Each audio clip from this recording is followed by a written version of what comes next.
안녕하세요. 학교상담실 성실쌤이에요. 착한 아이 증후군 들어본 적 있을까요? 오늘은 착한 아이 증후군에 대해 배워보도록 해요. 근데 너 혹시 돈 좀 있어?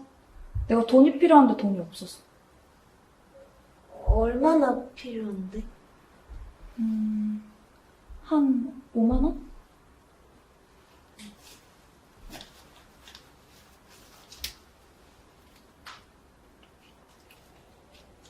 다음 주까지 갚을 수 있지. 당연하지. 고마워. 빈칸에 자신의 이름을 넣어보세요. 왼쪽, 오른쪽 중에 어느 쪽이 더 자연스럽게 느껴지나요? 왼쪽에 내 이름을 넣었을 때가 더 자연스럽다면 혹시 나는 착한 아이, 착한 친구가 아닐까 생각해 볼 수 있습니다.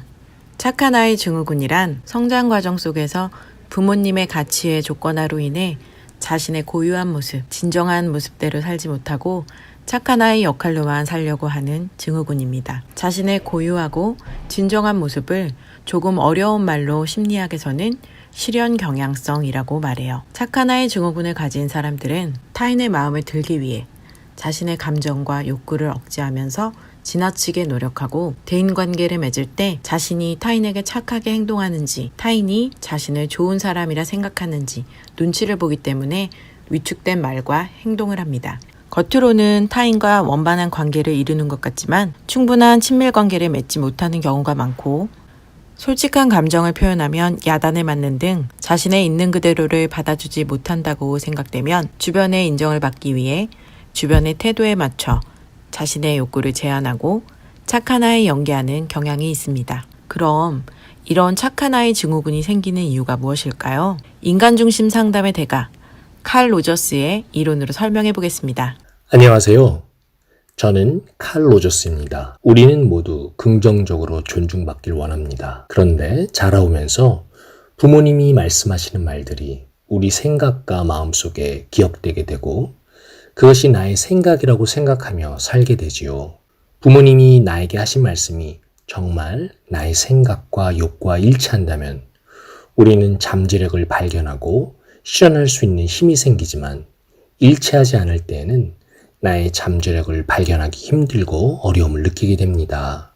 부모님이 착하게 행동해야지, 착하게 행동하니까 예쁘네, 이렇게 이야기하셨을 때 내 마음에 동의가 되고 즐겁다면 문제가 없지만 동의가 되지 않고 사실 나는 착하게 행동하고 싶지 않다면 실제 나와 다르게 살게 되고 어려움을 느끼게 되는 것이죠.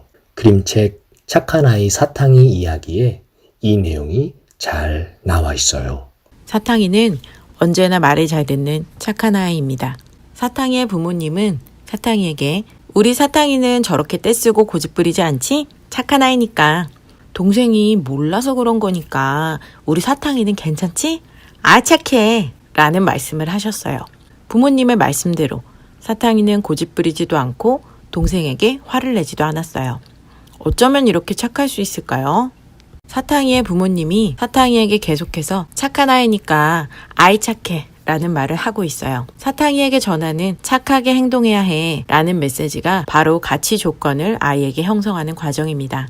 자라면서 착하게 행동해야 해 라는 말을 들은 아이는 내가 착하게 행동해야 사랑받을 수 있구나 라는 생각을 하면서 나를 만들어 가는데 이 과정을 인간중심 상담 이론에서는 가치 조건의 내면화라고 합니다. 부모님의 가치 조건이 내면화되어 착한 아이로 살아가는 사람들은 착하게 행동해야 사랑을 받을 수 있다는 믿음에 다른 사람들의 요구를 쉽게 받아들입니다. 그래서 손해를 보는 경우가 생기기도 합니다. 눈치를 많이 보고 타인의 판단, 관점에 절대적으로 의존하는 모습을 보이고 자신의 욕구가 억눌려 있어서 자기를 표현하기 어려워합니다. 그런데 정말 착한 아이들은 착한 아이이고 싶을까요? 사탕이의 마음속 그림자가 사탕이에게 물었을 때 사탕이는 나는 착한 아이라서 그러면 안 된다 이렇게 이야기합니다. 사실 사탕이도 싫을 땐 싫다고 하고 싶고 무서울 땐 무섭다고 말하고 싶은 아이였던 거죠. 인간중심 상담 이론에서는 모든 사람은 긍정적 존중을 받고 싶은 욕구가 있다고 말합니다. 내가 원하는 것을 말하고 행동하려는 것을 실현화 경향성이라고 하는데 이 실현 경향성과 성장 과정 속에서 발생한 가치 조건의 내면화 이 두 가지가 갈등하고 부딪히면서 착한 아이 증후군으로 살아가며 문제가 생기게 되는 것이죠. 엄마는 내가 어떤 아이였으면 좋겠어요? 엄마는 유아가 항상 착한 아이였으면 좋겠어. 엄마 말도 잘 듣고. 영상 도입부에 나왔던 여학생도 어린 시절에 부모님께 착한 아이로 자랐으면 좋겠다는 이야기를 들었었네요. 그럼 우리는 착한 아이 증후군을 어떻게 극복할 수 있을까요? 착한 아이 증후군의 큰 특징은 다른 사람의 요구에 쉽게 순응한다는 거예요. 즉, 거절하기 어려워한다는 거죠. 연습해볼까요? 돈을 빌려달라고 하는 친구에게 우리 이 시간에 함께 거절을 연습해봐요. 먼저 폭신폭신한 말로 이야기를 꺼냅니다. 같이 친구의 상황과 기분을 이해해줘요. 그 다음에 거절할 내용을 말합니다. 도움이 되고 싶지만 그렇게 할 수 없는 현재 상황을 말합니다. 부드러운 말로 덮어줍니다. 도움을 주지 못하는 현재 내 아쉬운 기분을 말로 전합니다. 거절하기 어려울 때 거절 샌드위치 3단계 잘 기억해 주세요. 그 외에도 지금 여기에서의 내 기분과 욕구 알아차리기, 나 전달법을 사용하여 말하기, 거절하지 못하는 나를 이해하고 안아주기, 도움이 필요할 때는 위클래스에 찾아가기와 같은 방법이 있습니다. 핵심은 내가 나의 기분과 욕구를 알아차리고 이해해주는 것, 그리고 도움이 필요할 때는 도움을 요청하는 것이라는 거 잊지 마세요.